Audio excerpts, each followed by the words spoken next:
Right, this is institutional aggression, which is part of AQA psychology aggression topic for paper 3, and we're looking in this particular video at the importation model.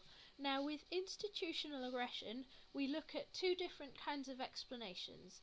Firstly, institutional aggression relates to aggression that takes place in prisons. There's a lot of violent assaults that go on, and so psychologists have looked at two different explanations that might explain this.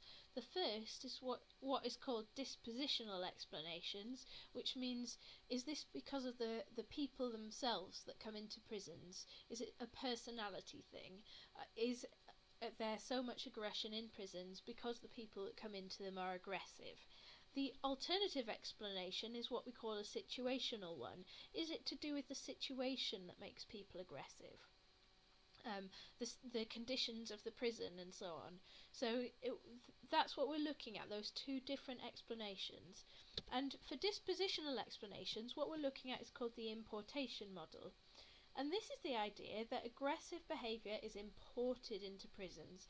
So basically it's a dispositional explanation because it says it's to do with the disposition of those people, the personality, and that basically individuals coming into prison are aggressive before they arrive at prison, and that therefore that's what causes so much aggression in prison.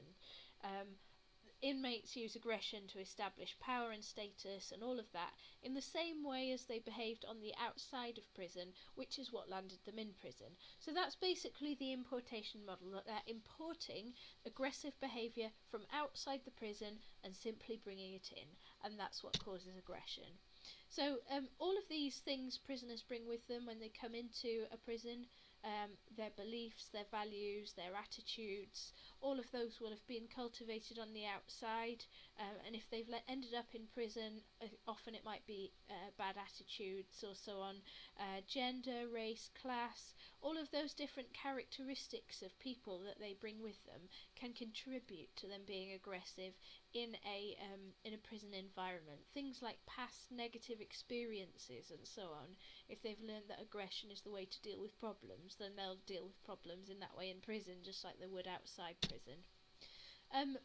Several pieces of research to talk about here. Delisi, he looked at prisoners in California who had negative dispositional features. So he looked at prisoners with things like childhood trauma, anger, irritability, history of drug or alcohol abuse, or a history of violent behaviour. And he compared those prisoners with a group of other prisoners who didn't have those kind of background features, and the prisoners with the negative dispositional features were more likely to be physically violent. Basically, they were also more likely to attempt suicide or sexual misconduct, but it showed there was a clear link between negative dispositional features and physical violence. Obviously that was carried out in California, so there is cultural bias involved, but it's quite a good study there that we've got. There's another one here, Camp and Gies compared similar prisoners in low and high security prisons in the US. So they tried to select prisoners that all had kind of similar dispositional features in the same way as in this study. They've chosen prison inmates that have these particular features. In this study they chose similar prisoners and compared them in different prisons. So what they wanted to see was, is the setting that they go into going to affect the rate of aggression? And what they found was that actually in high and low security prisons the rates of offending were similar for these kinds of prisoners.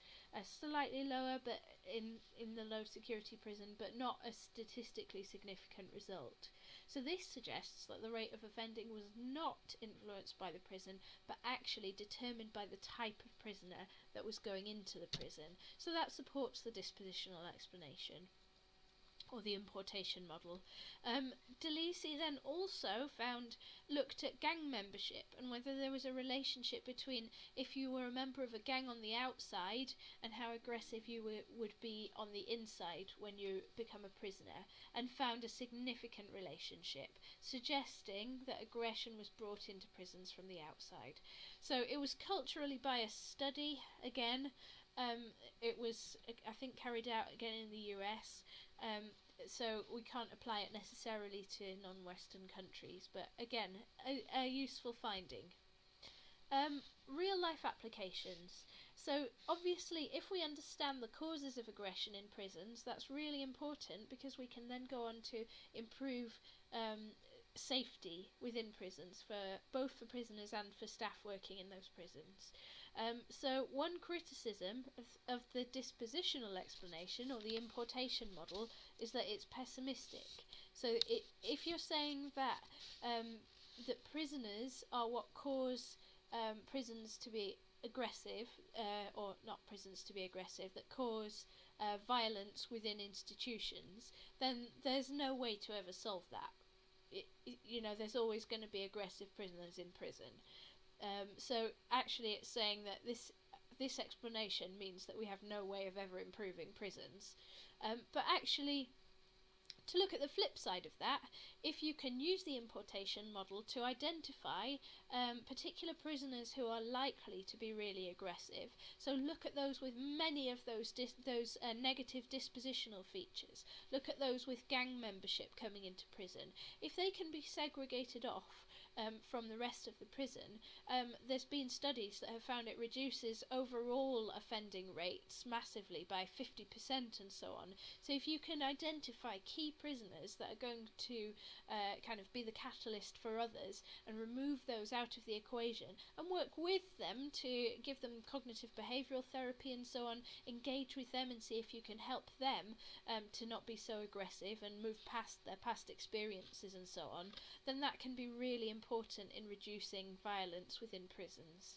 So that's a kind of that's a real life implication that's both negative and positive in part. So that was the importation model, and next week we'll look at a situational explanation.